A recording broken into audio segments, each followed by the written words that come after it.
जिससे ईरान ने इजराइल पर ताबड़तोड़ हमले किए हैं।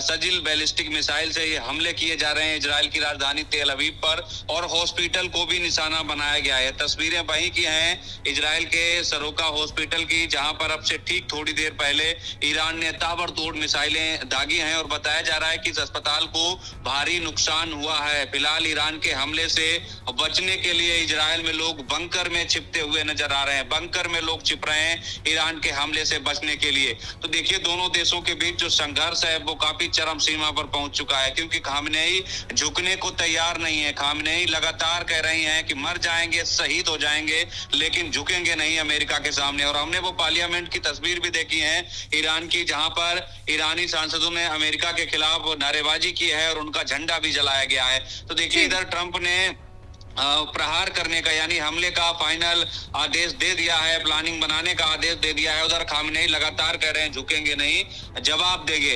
तो देखिए किस तरीके से दोनों तरफ से ताबड़तोड़ हमले किए जा रहे हैं। इजराइल भी निशाना बनाने की कोशिश कर रहा है, लेकिन ईरान का रौद्र रूप देखकर नजर आ रहा है कि ईरान इस बार मानने वाला नहीं है। और यही वजह है कि पहली बार ऐसी मिसाइलों से हमला किया जा रहा है जिनका नाम ही लोग पहली बार सुन रहे हैं। तो अब तक करीब 650 लोगों की ईरान में मौत हो चुकी है इजराइल के हमलों में, और यही वजह है कि ईरान अब ताबड़तोड़ इजराइल के तमाम शहरों पर, खासकर यरूशलेम और तेल अवीव को निशाना बना रहा है। लेकिन नानू, अगर यहाँ पर ईरान की सजिल मिसाइल की बात की जाए तो ये कितना खतरनाक है, और ईरान अगर इजराइल के खिलाफ ऐसे मिसाइल का उपयोग कर रहा है तो फिर इजराइल का आयरन डोम कहाँ है? बिल्कुल, देखिए, ज्यादातर मिसाइलों को नष्ट करने की कोशिश इजराइल की तरफ से आयरन डोम हो या उनका जो भी एयर डिफेंस सिस्टम हो उनकी तरफ से की जा रही है, लेकिन ज्यादातर मिसाइलें हिट हो रही हैं, क्योंकि पूरी तरीके से चाहे आयरन डोम हो इजराइल का, चाहे दूसरा एयर डिफेंस तकनीक हो, वो एक्सपोज होती हुई नजर आ रही है। और ईरान जो है वो ताबड़तोड़ अपनी मिसाइलें हिट करने में सफल होता हुआ दिखाई दे रहा है ईरान के अंदर।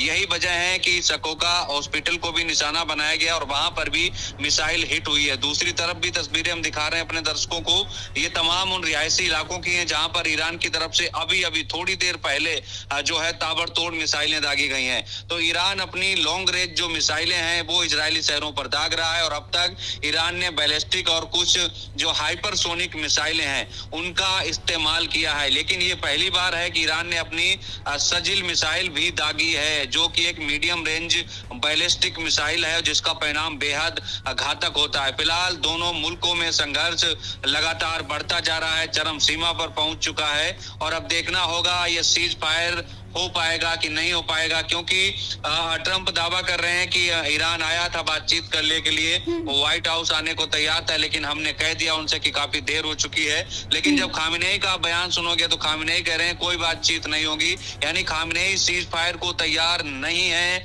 यानी युद्ध चाहते हैं खामनेई। और नेतन्याहू तो पहले ऐलान कर चुके हैं वो किसी भी सूरत में शांत नहीं बैठेंगे। बिल्कुल रानू, आप नज़र बनाए रखिए। फिलहाल के लिए बहुत बहुत शुक्रिया आपका, तमाम बातचीत के लिए, तमाम जानकारी के लिए। और इधर इजराइल ने भी पलटवार किया है। इजराइल ने ईरान के एटमी रिएक्टर पर हमला किया है। ये बड़ी खबर हम आप तक पहुंचा रहे हैं। कुछ घंटे पहले ही शहर को खाली करने की चेतावनी जारी की गई थी। अब तक इस हमले में 639 ईरानी नागरिकों की मौत हुई है। इजराइल ने ईरान के अराक हैवी वाटर रिएक्टर पर हमला कर दिया है, और हमले के बाद नुकसान की फिलहाल जानकारी नहीं मिली है। लेकिन ये जो तस्वीरें हम आपको दिखा रहे हैं, ये तस्वीरें बेहद ही भयावह है, और लगातार इस चीज़ का जिक्र इजराइल के रक्षा मंत्री भी कर रहे हैं कि जो ईरान है वो हमारे नागरिकों को निशाना बना रहा है। ऐसे में ये हमसे जुड़े रहने के लिए हमारे YouTube चैनल को सब्सक्राइब करें और नई वीडियो की नोटिफिकेशन के लिए बेल आइकॉन को दबाएं।